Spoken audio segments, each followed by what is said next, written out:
You recently visited with several high school students from Snohomish. Can you share your impression of those meetings and what you talked about? Yeah, I love seeing our students come down and be part of the legislative process.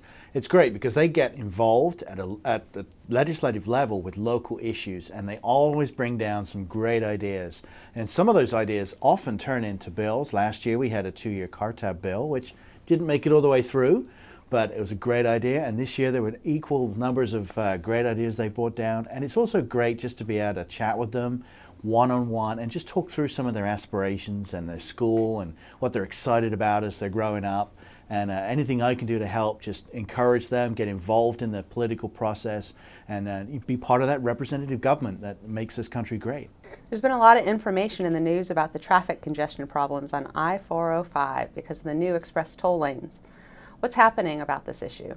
Well, we've got 2 bills in process right now to try and solve it. A moderated approach to remove one of the lanes, remove a lot of the restrictive striping, and open the lanes up to all traffic after 7 p.m. The 2 bills in the Senate and the House, we've had a Senate hearing already. Senator Andy Hill is the sponsor in the Senate. And we had that hearing last week, and we believe it went well. A lot of constituents came down, and some expressed their support, but the majority expressed their displeasure at the 4 or 5 toll lanes right now. And so they're really looking to see this bill go through the Senate and the House. So as we work through that process, people need to be engaged. They need to be reaching out to their representatives and expressing their desire to see change if that's what they want. And we'll work this through, and hopefully we'll see a floor vote, and we can make some changes that'll help us get to work on time and remove some of that congestion.